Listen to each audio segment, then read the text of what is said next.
अस्सलामुअलैकुम। मोहम्मद अज़हर सिद्दीक अपने programme political diaries के साथ हाजिर खिदमत है। बहुत गहमा गहमी शुरू हो गई है, एक नई कंट्रोवर्सी जन्म ले चुकी है। हालांकि कोई कंट्रोवर्सी नहीं है, मैं आपके सामने रख देता हूँ। ये जो 2 मेंबर बेंच का फैसला आया है और वो ऐसे कहा जा रहा है पता नहीं क्या हो गया है, आसमान शायद टूट गया, लोग ऐसे बता रहे हैं। भाई वो कुछ नहीं है, ठीक है ना जी। वो 2 मेंबर बेंच का है, अकलीती फैसला है, उसकी कोई हैसियत नहीं है।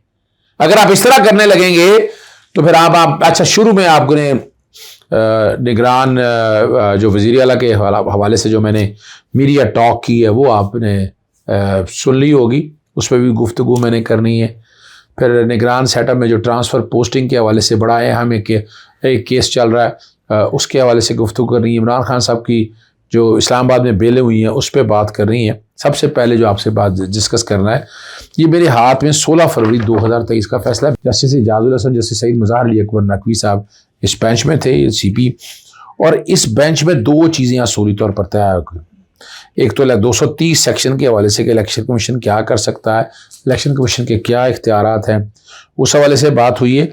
लेकिन सबसे जो अहम बात है वो आर्टिकल 224(2) के हवाले से बात हुई है कि 90 दिन के अंदर इलेक्शन होने हैं। और इस चीज़ को सामने रखते हुए और PLD 2022 सुप्रीम कोर्ट 306 के सुओ मोटो कैसे लेना है, ये भी सुप्रीम कोर्ट का फैसला है। ये जिक्र है, ये 5वें सफ़े के ऊपर बात इसकी की हुई है। और अदालत ने इसका अज खुद नोटिस लेने का फैसला कर दिया। इस 2 मेंबर में अगर माना जाए कि अगर वो प्रिंसिपल लगाना है जो जस्टिस सईद मंसूर अली शाह जैसे जमाल मंदोखेल के वाले से है, तो यहाँ क्या हुआ है? यहाँ तो 2 मेंबर, ये PIA वाला जो constitution petition civil petition number 3988 of 2022 और CM में 676 ऑफ 2023 16 फरवरी का है। इसके पैरा नंबर 8 में, जो पैरा नंबर 8 जरा हाईलाइट होगा तो उसमें जिक्र कर दिया सुओ मोटो नोटिस का। ये तो अदालत ने सुओ मोटो नोटिस लेने का फैसला कर दिया है। तो फिर 3 मेंबर वो और 2 में 5 मेंबर ये हो गया। अगर 4 मेंबर वो मान मिली जाए, जो जी जस्टिस सईद मंसूर अली शाह का नोट है, बड़ी तफसीली बातें उन्होंने की हैं, लेकिन कई कंट्राडिक्शन है इस फैसले के अंदर। मैं इसे इख्तलाफ करता हूँ। वैसे भी ये इख्तलाफी नोट है, इस इख्तलाफी नोट की कोई हैसियत नहीं है। चीफ जस्टिस के बारे में हरफे तनकीद बनाया गया है और ये सारे मैटर सेटल हो चुके हैं। आपको जाना पड़ेगा जस्टिस काजी फाजीसा के केस पर, जहाँ पर रोस्टर बनाने के वाले से, रोस्टर कैसे बनना है, किस तरह बनना है, वो प्रिंसिपल तय हो चुके हैं। और मास्टर ऑफ द रोस्टर है वो चीफ जस्टिस है। मैं फिर क्या बता रहा हूं, मास्टर ऑफ द रोस्टर कौन है? वो है चीफ जस्टिस ऑफ पाकिस्तान। और वो फैसला जो है जस्टिस काजी फाजीसा का, जो रेलेवेंट पैराज है वो बैकग्राउंड पे मैंने टीम को कह दिया, वो बैकग्राउंड पे वो चल रहे होंगे आपके सामने। अगर मेरे सामने इस वक्त हुए तो मैं यकीनन कोशिश करूंगा कि आप तक वो मैं ज़रूर पढ़ के बता सकूं कि ये उस केस के अंदर जो अदालत ने तय कर दिया था। यानी इसमें कोई ऐसी बात नहीं है, कोई ऐसा मसला नहीं है जो बता सके आपको। और अच्छा, एक चीज़ मैं और बता दूं, 3 चीज़ें इसमें कही गई हैं, वो मैं चाहूँगा आज मैं क्लियर कर दूं। एक तो बताया गया है कि जनाब आज खुद नोटिस जो है, यानी लाहौर हाईकोर्ट में मामला ज़ेर इल्तवा थे। लाहौर हाईकोर्ट के मामले जो है ना, वो फैसले हो चुके थे। 10 फरवरी को पहले फैसला हुआ था। और मैं फिर आप आसानी के लिए बताता चलूँ, ये मैंने शेख रशीद साहब की जो पटिशन दायर की है उसमें मैंने सारी चीज़ों का जिक्र किया है और हर चीज़ का जवाब उसके अंदर मौजूद है। मैंने ना एक नई रिट दायर की थी सेक्शन 57 के तहत। ये हकायक अदालत के सामने नहीं आ सके। अब ये बहस करते हुए मैं अदालत के सामने एक एक हकायक लेकर आऊंगा कि लाहौर हाईकोर्ट में तो मामला खत्म हो चुके थे। एक नई रिट मैंने दायर की थी सेक्शन 57 के तहत कि सदर को इख्तियार, वो पहले मैंने जब फाइल की, जब जस्टिस जवाद हसन के पास आई, उन्होंने कहा उस पर अमल दरामद कर रहे हैं, मैंने वापस ले ली। फिर तौहीन अदालत पे नोटिस हुए। इलेक्शन कमीशन कुछ नहीं कर रहा था। ये हकायक की बात है, छोड़ दें बाकी चीजें सबको। या तो स्टे हुआ है इंट्राकोर्ट अपील में, कोई स्टे नहीं हुआ। ये सारी चीजें जब रिकॉर्ड पे आप लाएंगे तो आपको अंदाजा हो जाएगा कि असल हकायक हैं क्या। फिर मैंने सेक्शन 57 के तहत सदर को लिखा, फिर मैंने पिटीशन दायर की, उस पर नोटिस हुए। जस्टिस मुजम्मिल अख्तर शबीर ने नोटिस किए 20 फरवरी को, जी, और डिवीजन बेंच के सामने भिजवा दिया। इंट्रा कोर्ट अपील में, इंट्रा कोर्ट अपील डिले कर रही थी। ये क्या कहना कि डिले, बिल्कुल डिले कर रही थी। इलेक्शन कमीशन का मौक़िफ़ ये था ही नहीं कि मैं हम पोल डे दे नहीं सकते, ये इंट्रा कोर्ट अपील का रिकॉर्ड मंगाकर देख लिया जाए। जैसे ही आप ये सारा रिकॉर्ड मंगाएंगे आप तक एक एक चीज सामने आ जाएगी। फिर सुप्रीम कोर्ट का फैसला आया, फिर मैं हाई कोर्ट में आया, मैंने उनको बताया कि ये सारी चीज़ों को सामने जो मैं बात कर रहा हूँ सेक्शन 57 के तहत वो सुप्रीम कोर्ट ने डिसाइड कर दिया, मेरी वर्डिक्ट फ्रक्टिफाई हो गई, इंट्रा कोर्ट अपील भी खत्म हो गई। यहाँ तो है ही कुछ नहीं, इस वक्त लाहौर हाई कोर्ट के सामने कुछ नहीं है। हाँ एक चीज है, चूंकि इलेक्शन की डेट नहीं दे रहे थे, मैंने नई डेट फाइल की 18793/2023 Munir versus federation of Pakistan. तो मैं कोर्ट में सामने गया, मैंने सारा कुछ निगरान हुकूमत का एक एक किरदार सारा कुछ बताया। अदालत ने वो मेरी दरखास्त मुस्तरद कर दी इस बुनियाद पर कि ये प्री मैच्योर है। इलेक्शन कमीशन ने तो कोई ऐसी बात नहीं की है। तो अभी आज के मौजूदा हालात में अगर देखें, इट्स अ फिट केस, और उसके अंदर ये मैंने तैयार कर ली है CPLA, leave to defend, leave to appeal, sorry, ये मैं फाइल कर रहा हूं, बहुत जल्द मैं फाइल कर रहा हूं, जो अदालत के सामने मैं लेकर आऊंगा। तो ये मैंने जवाब सारा दे दिया आपको बताने के लिए कि ऐसी कोई अनहोनी नहीं है। जो 2 मेंबर बेंच का फैसला है वो एरोनियस है फॉर नंबर ऑफ रीजंस, और उसकी हैसियत कोई नहीं है, कोई हैसियत नहीं है उस फैसले की, इस फैसले के जिसका बड़ा पर्चा और प्रचार हो रहा है इस बात का। चलिए आपको ले चलते हैं आगे। शुरू में आपने टीवी में, आपने प्रोग्राम के एंटर में आपने निगरान वज़ीर आला की तैनाती के हवाले से बातें सारी सुन ली होंगी, उसी को मैं लेकर आगे चलता हूँ। अदालत ने इस पर फैसला महफूज किया था। लेटेस्ट इतला मेरे पास यही आई है, जो मैंने जिस वक्त शुरू में देखा है वो महफूज किया तक मैंने आपने सुनाया, लेकिन इसका फैसला हो गया, मुस्तरद कर दिया। इसकी इंट्रा कोर्ट अपील या सुप्रीम कोर्ट में लेना, ठीक है ना जी। अदालती हुक्म पर वफाकी हुकूमत ने जवाब जमा कराया। इस पर जैसे शायद करीम ने केस की समाअत की, इस पर उन्होंने कहा कि नहीं जमा कराया। शेख रशीद साहब की तरफ से मैंने फिर अदालत दलाइल शुरू किए। मैंने कहा जी पहले दिन से पता था कि मोहसिन नकवी का नाम चीफ मिनिस्टर के लिए आ रहा है। अच्छा अभी नाम नहीं भी थे भी नहीं, नाम पहले नाम से आ रहा था, और फिर 4 नाम थे, और ये 4 नामों में से एक नाम जो चलना है, तो डेलिब्रेशन जो की है वो जरा पता तो होनी चाहिए ना, क्या डेलिब्रेशन की लिखा हुआ फैसले में, इलेक्शन कमीशन के फैसले में लिखा हुआ, क्या नोटिफिकेशन में लिखा है कि डेलिब्रेशन की है। तो 4 में से एक ही क्यों चुना गया? इस पर attorney general, deputy additional attorney general ने कहा कि जनाब जो कॉन्स्टिट्यूशन अपॉइंटमेंट है उसमें नहीं ये देखा जाता कि मैं क्या वो अकेली अपॉइंटमेंट होती है, लेकिन जब आप 4 लोगों में से एक चुन रहे होंगे तो फिर आपको वजह तो बतानी होगी ना कि क्या वजह है कि आपने सिर्फ एक ही को मुंतखब किया। और ऑपरेशन रजीम चेंज में मोहसिन नकवी का हाल आपने लगा, ये पॉलिटिकल एक्टिविटीज़ में इन्वॉल्वमेंट रही है उसकी, और वो सारे प्रोसेस के अंदर जिस तरह, और आसफ जरदारी साहब ने जो इसके बारे में अल्फाज इस्तेमाल किया, अपना ही बच्चा है, जो चौधरी परवेज़ राय से मुलाकात हुई, वो सारा कुछ रिकॉर्ड का हिस्सा है।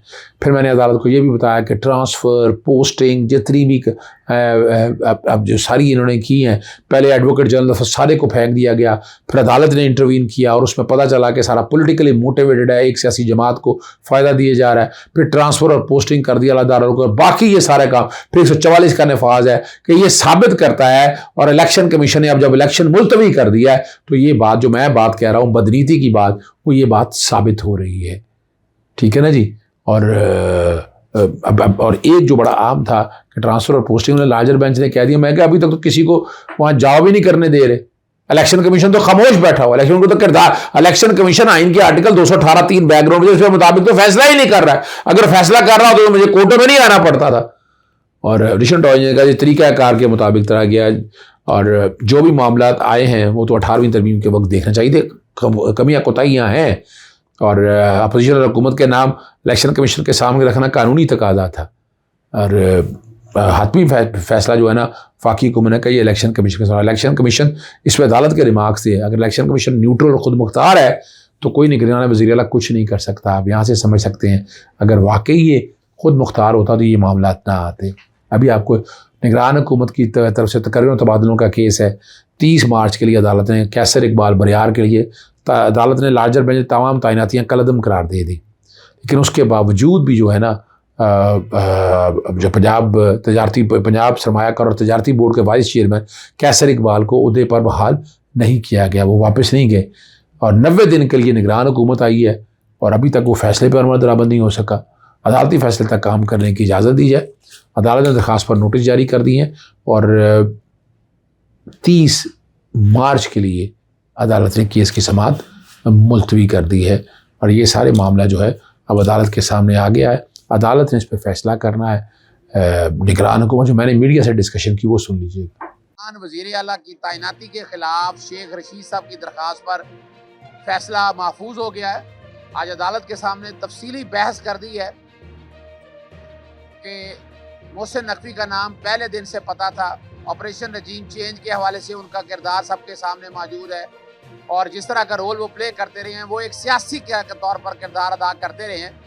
पाकिस्तान तहरीक इंसाफ की तरफ से 2 नाम दिए थे, वो नॉन पार्टीजन थे, उनका किसी सियासी जमात से ताल्लुक नहीं था।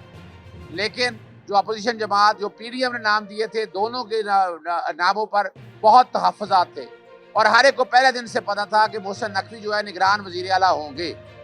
अदालत से पूछा गया कि तफसीलात सारी फराहम की जाए इलेक्शन कमीशन से कि किस बुनियाद पर यह आपने लगाया है, वो भी तफसीलात सामने नहीं आई। आज पुरानी हिस्ट्री सारी सामने रखी कि इलेक्शन कमीशन ने साफ और शफाफ इलेक्शन कराने के लिए निगरान वज़ीर आला लगाना है।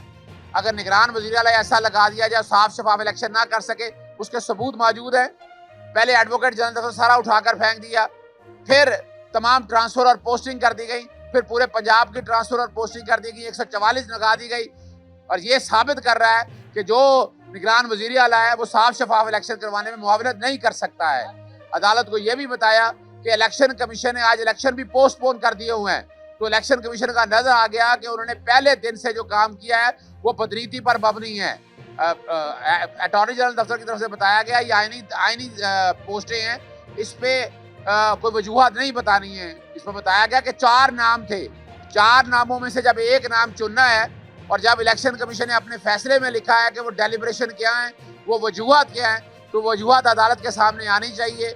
इस वक्त ये साबित हो रहा है कि पंजाब के अंदर इलेक्शन धांधली की इब्तिदा हो चुकी हुई है, इसीलिए निगरान वज़ीर आला लगाया गया है। अलावा जी 90 दिन के बाद निगरान वज़ीर आला ये रह नहीं सकता, फैसला इसका महफूज हो गया। अब आपको ले चलते हैं इस्लामाबाद हाई कोर्ट के 7 मुकदमा में इमरान खान साहब की ज़मानत पर फैसला सुना दिया और 6 अप्रैल तक जो है ना वो गिरफ्तारी से रोक दिया। और अभी उन्होंने कहा जी हम आपको पूरी ज़मानत मंजूर कर रहे हैं और इंतज़ामिया को तफ्तीली फैसले में सिक्योरिटी के फुल प्रूफ इंतज़ामियात का भी हुक्म देंगे। अपना इमरान खान, आमिर फ़ारूक और चीफ जस्टिस आमिर फ़ारूक और जस्टिस मियाँ गुल हसन औरंगज़ेब ने समाअत की। 60 से ज़ायद 4 साल से ज़ायद बायोमर जो है ना ये बायोमेट्रिक का ये इशू होता है कि 60 साल वालों के अंगूठे का निशान नहीं होता। अभी तो हमने बायोमेट्रिक का बहुत आसान कर दिया है। कहा कि आप कहीं भी वहाँ करीब से बायोमेट्रिक करा सकते हैं। इमरान खान 17 मार्च हिफाजती ज़मानत करवाई थी, फिर 18 मार्च यहाँ आए, लेकिन सदारत दहशतगर्दी की ज़मानत नहीं ले सके। अगर ट्रायल कोर्ट नहीं गए, पहले से अदालत की मुआवनत करें। इस पर ट्रायल कोर्ट क्यों बाईपास कर रहे हैं? इमरान खान सिक्योरिटी थ्रेट्स हैं। अगर 5 से 10 हज़ार लोग आ जाएंगे, लॉ एंड ऑर्डर की सूरत तो पैदा होती। उन्होंने कहा हमारे नज़र आप मुल्क की बड़ी सियासी जमात के सरबराह जिनके फॉलोअर्स भी हैं। इमरान खान का हम फॉलोअर्स को नहीं बुलाते बल्कि वो खुद आते हैं। ये इमरान खान साहब ने अदालत के सामने जो है ना जी वकील ने ये बातें सारी सामने रखी हैं। और इमरान खान से भी 18 मार्च को जुडिशल कम्प्लेक्स किया, लेकिन मुझे दाखिल नहीं होने दिया गया। ट्रायल कोर्ट के बाहर के वाक़यात पर अदालत की मुआवनत करूँगा। रोस्टम पर आए तो रोस्टम पर रोक दिया। कुछ चीफ जस्टिस ने कहा कि आप काबिल एहतराम है लेकिन बैठ जाएँ। इमरान खान दोबारा अपनी शिस्त पर बैठ गए। जो 18 मार्च को हुआ वो गलत है। इमरान खान कह रहे हैं उनके थ्रेट्स हैं, थ्रेट्स को हमें मालूम है, इन पर हमला भी हो चुका है। एडवोकेट साहबा ने कहा कि उनके सिक्योरिटी के काम से ताबुर करना चाहिए। 4 से 5 हज़ार लोग लाएँ, जो कम्प्लेक्स का दरवाज़ा लगाया गया। अपने फॉलोअर्स को कंट्रोल की जिम्मेदारी। चीफ जस्टिस हाईकोर्ट ने कहा आप सिक्योरिटी फ्राहम नहीं करते तो फिर क्या करें? हमारे पास आज ही एक पिटीशन है आई, कल सुनेंगे। जब इंतज़ामिया गैर जिम्मेदाराना बयान देगी तो फिर क्या होगा? पाकिस्तान के किसी शहर से मुताल्लिक क्या इंतज़ामिया कोई बयान दे सकती है? सदका जो सिक्योरिटी खदशात हैं वो जेन्युइन है। एक मरतबा हमला हो चुका है और 2 साबका वज़ीर-ए-आज़म कत्ल हो चुकी हैं, एक वज़ीर पर कातिला हमला हो चुका है।